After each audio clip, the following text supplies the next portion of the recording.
تو غلو کرنا انسان کو شرک اور بدعات میں لے جاتا ہے۔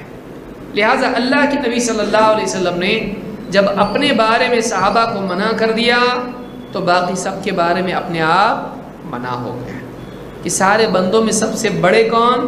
محمد رسول اللہ صلی اللہ علیہ وسلم، قیامت کے دن کے سردار، جس میں سارے لوگ جمع ہوں گے، اس دن کے سردار ہیں آپ، سید ہیں سب کے۔ تو آپ نے کہا کہ آپ کے بارے میں اگر کوئی کہتا ہے کہ جو اللہ چاہے آپ چاہیں، اس نے اللہ کے برابر بنا دیا، تو باقی لوگوں کے بارے میں اگر کہیں کہ جو آپ ہی چاہیں، بلکہ بعض جہالت میں آ کے اللہ کی چاہت کے خلاف بندوں کی چاہت نافذ کرتے ہیں۔ اللہ نہیں چاہتا لیکن فلانا چاہتا ہے تو ہوگا وہ۔ یہ کیا ہے؟ یہ شرک اور اللہ کی شان میں گستاخی نہیں، کفر ہے۔ وہی ہوگا جو اللہ، یہاں کیا کہا؟ اجعلتنی واللہ عدلا، مجھ کو اللہ کے برابر کر دیا، بل ما شاء اللہ وحدہ، بلکہ یوں کہ اکیلا اللہ جو چاہے گا وہی ہوگا۔ تو نبی صلی اللہ علیہ وسلم کی شان میں غلو کرنا اسلام میں جائز نہیں ہے۔ اس کی ایک مثال دیکھیے کہ صحابہ میں سے سلف کا طریقہ کیا تھا۔ عبداللہ بن عمر رضی اللہ عنہ کہتے ہیں لما قبض رسول اللہ صلی اللہ علیہ وسلم، جب اللہ کے رسول صلی اللہ علیہ وسلم کی وفات ہو گئی اور آپ قبض کر لیے گئے، اٹھا لیے گئے، دخل ابو بکر صدیق رضی اللہ تعالیٰ عنہ آپ کے کمرے میں داخل ہوئے، فَأَكَبَّ عَلَيْهِ وَقَبَّلَ جَبْهَتَهُ، آپ سے چمٹے اور آپ کی پیشانی پر بوسہ دیا، آپ کی پیشانی چومی، وَقَالَ بِأَبِي أَنْتَ وَأُمِّي طِبْتَ حَيًّا وَمَيِّتًا، میرے ماں باپ آپ پر فدا ہوں، آپ زندگی میں بھی پاک تھے اور موت کے بعد بھی پاک ہیں۔ طِبْتَ حَيًّا وَمَيِّتًا، حیًّا زندہ، میتاً موت کے بعد، زندگی اور موت دونوں حالات میں آپ پاک ہیں، آپ عمدہ ہیں، آپ اعلیٰ ہیں۔ طب طابہ کا مطلب ہوتا ہے پاک ہونا، اعلیٰ ہونا، اچھا ہونا۔ آپ زندگی اور موت دونوں حالتوں میں آپ پاک ہیں، عمدہ ہیں۔ وقال، اور آپ پھر مسجد میں گئے۔ لمبی روایتوں میں، دوسری روایتوں میں آیا ہے کہ جب یہ حال ہوا تو مسجد میں بھی لوگ جمع تھے، کچھ رو رہے تھے، کچھ خاموش بیٹھے ہوئے تھے۔ عمر بن خطاب رضی اللہ تعالیٰ عنہ کھڑے ہو کر کہہ رہے تھے کوئی اگر کہے گا محمد صلی اللہ علیہ وسلم کی موت ہو گئی تو اس کی گردن اڑا دوں گا۔ آپ صلی اللہ علیہ وسلم اپنے رب کے پاس گئے ہیں، جیسے موسیٰ علیہ السلام پہاڑ پر گئے تھے ویسے آپ بھی گئے ہیں، موسیٰ علیہ السلام جیسے لوٹیں آپ بھی لوٹنے والے ہیں، اور آپ آ کر منافقین کی گردنیں اڑائیں گے۔ صدمے کے اثر سے بعض اوقات انسان کا یہ حال ہوتا ہے۔ عمر بن خطاب کہہ رہے ہیں کوئی کہے گا موت ہوگی نبی صلی اللہ علیہ وسلم کی گردن اڑا دوں گا، آپ واپس آنے والے ہیں۔ ابو بکر صدیق رضی اللہ تعالیٰ عنہ گئے، اور حضرت ابو بکر صدیق بہت کنٹرول والے تھے،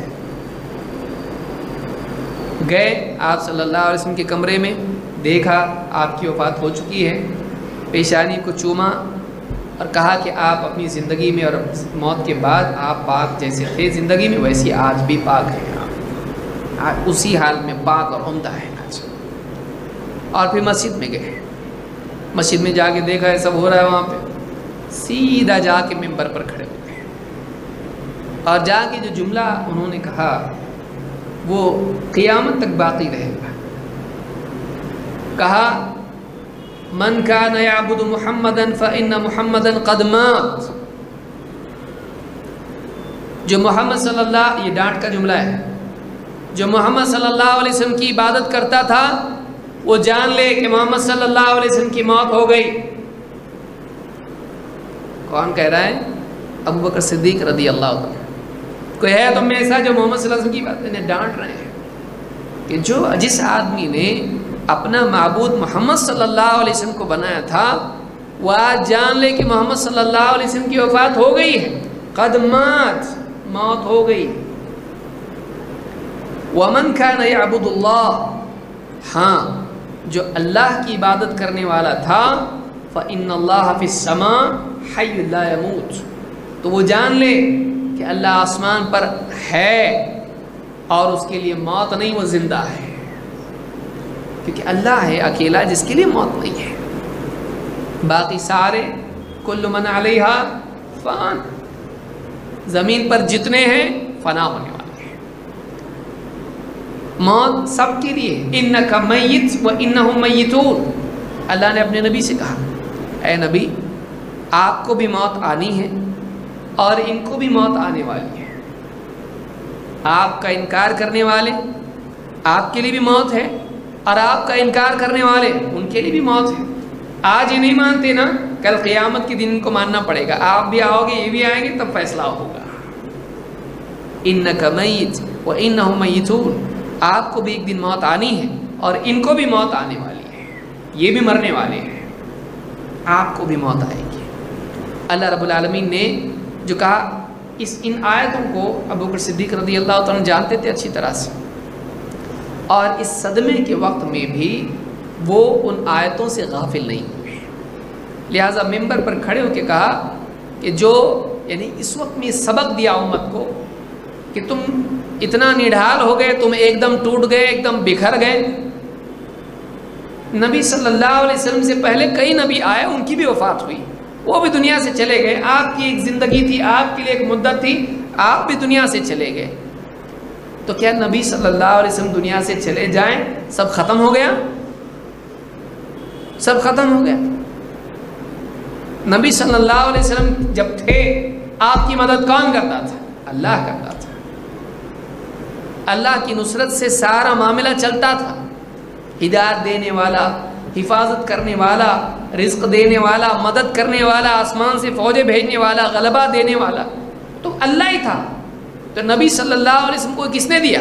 اللہ نے دیا، وہ اللہ آج بھی ہے نا، گھبرانے کی کیا بات ہے، ٹوٹنے کی کیا بات ہے، پریشان ہونے کی کیا بات ہے؟ ٹھیک ہے نبی صلی اللہ علیہ وسلم کی وفات ہوئی، آپ کی صحبت نہیں ملے گی، وہ علم نہیں ملے گا، وہ ساری باتیں نہیں ہوں گی، ٹھیک ہے، لیکن کیا سب ختم ہو گئے؟ آسمان و زمین ٹوٹ گئے؟ اللہ آج بھی ہے۔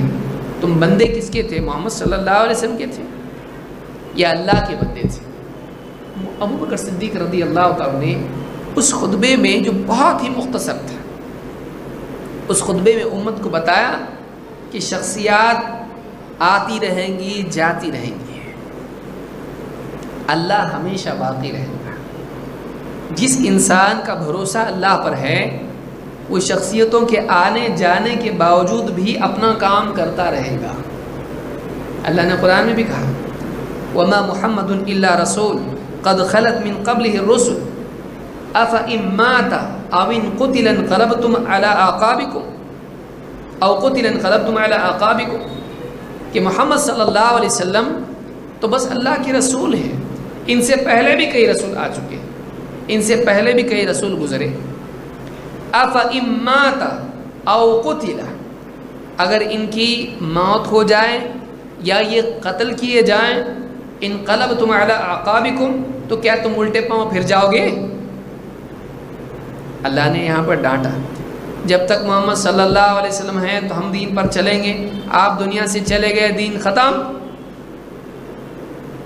کیا آپ کے دنیا سے جانے کے بعد، آپ کی موت کے بعد، یا آپ کو قتل کر دیا جائے اس کے بعد، کیا تم دین سے پھر جاؤ گے؟ انقلبتم علی اعقابکم، ایڑیوں کے بل تم پیچھے پھر جاؤ گے، مرتد ہو جاؤ گے۔ اللہ نے یہاں ڈانٹا، تو معلوم ہی ہوا کہ انسان بڑی شخصیات کو، اولیاء اللہ کو، انبیاء کو، رسولوں کو، ٹھیک ہے ان کا احترام کرے، ان کی تعظیم کرے، اپنے سے بہتر، اپنے سے بڑھ کر، بندوں میں بڑھ کر ان کو مانے، لیکن اس کی ایک حد ہے۔ وہ بندے ہیں، وہ اللہ نہیں ہے، وہ رب نہیں ہے، وہ معبود نہیں ہے۔ جہاں اس ٹیریٹری میں داخل ہوتا ہے وہاں مصیبت شروع ہو جاتی ہے۔ ربوبیت اور الوہیت کا جو دائرہ ہے، جو لکیر ہے بندگی کی، اس سے آگے اگر بڑھا کے ربوبیت کے اس میں داخل ہو جائے، الوہیت کے اس میں داخل ہو جائے، یہاں سے فساد اور بگاڑ شروع ہوتا ہے۔